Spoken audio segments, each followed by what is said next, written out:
পোলাও বানাতে গিয়ে জলের পরিমাণ ঠিক করতে পারো না? কখনো চালগুলো বেশি শক্ত থাকে, আবার কখনো জড়িয়ে যায়। তাহলে চলো মোনো শেফের সঙ্গে শিখে নাও একদম সহজে পোলাও বানানোর রেসিপি। ভিডিওটা স্কিপ না করে পুরোটা দেখে নিও, আর যদি পছন্দ হয় তাহলে মোনো শেফকে সাবস্ক্রাইব করে বেল আইকন প্রেস করতে ভুলো না কিন্তু। জেনারেলি পোলাও বানানো হয় গোবিন্দভোগ চাল দিয়ে, যেটা সব থেকে সুস্বাদু হয়, কিন্তু আমি বলেছিলাম খুব সহজে বানিয়ে নেব। তাই আজকে আমি হাতের কাছে যেটা পেয়েছি, মানে রেগুলার ইউজের জন্য যে চাল হয়, বাঁশকাঠি বা মিনিকিট, সেরকম চাল নিয়ে নিয়েছি। প্রথমেই চালগুলো ভিজিয়ে নেব, ভিজিয়ে ভালো করে ধুয়ে পরিষ্কার করে নেব।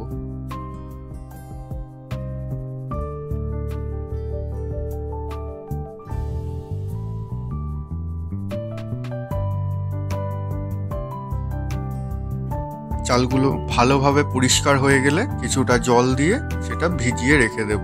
এরপর নিয়ে নেব কাজু ও কিশমিশ, যেগুলো জলে ভিজিয়ে রাখবো।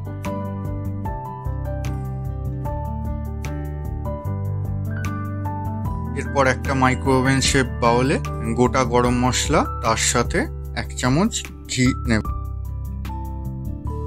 তারপর সেটা ভালোভাবে মিশিয়ে কভার দিয়ে মাইক্রোওভেনে ম্যাক্স পাওয়ারে 40 সেকেন্ডের জন্য রোস্ট করে নেব।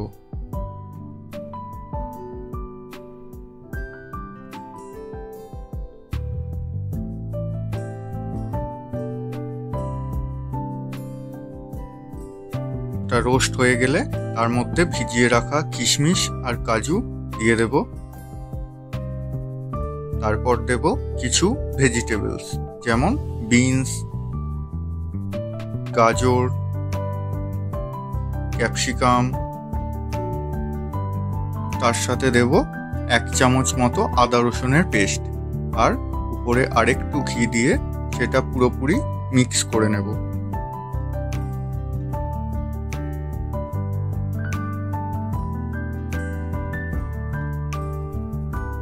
মিক্স করা হয়ে গেলে সেটা কভার করে আবার মাইক্রোওভেনে দিয়ে দেব ম্যাক্স পাওয়ারে, প্রথমে 4 মিনিটের জন্য।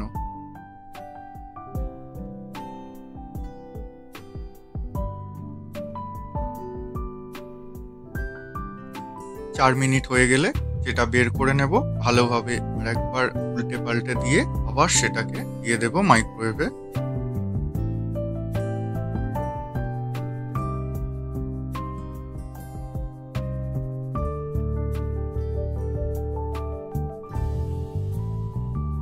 এবারে দেব 3 মিনিটের জন্য ম্যাক্স পাওয়ারে।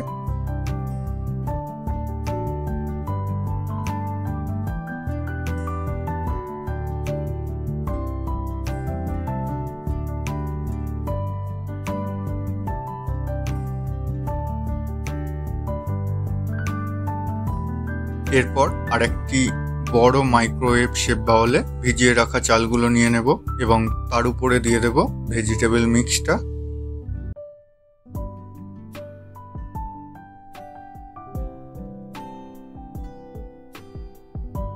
তার সাথে দেব একটু ঘি,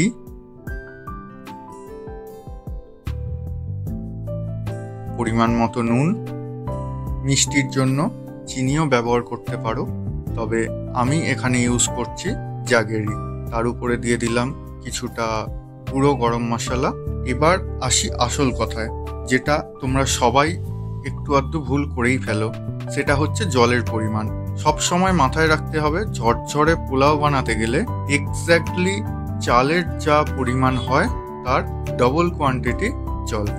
1 কাপ চাল নিয়েছিলাম, তাই এখানে 2 কাপ জল দিয়ে দেব। তারপর সেটা মাইক্রোওয়েভে দিয়ে মিডিয়াম পাওয়ারে 16 মিনিট কুক করে নেব। তারপর বের করে নিলেই একদম ঝরঝরে ঘরোয়া স্টাইলে ঘরোয়া পোলাও রেডি।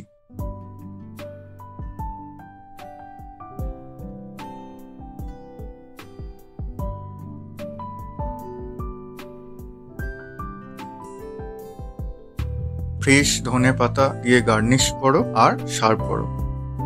পুরো কুকিং প্রসেসটা, মানে রেসিপিটা, সেটা ডেসক্রিপশন বক্সে দেওয়া আছে, চাইলে তোমরা সেখান থেকেও দেখে নিতে পারো।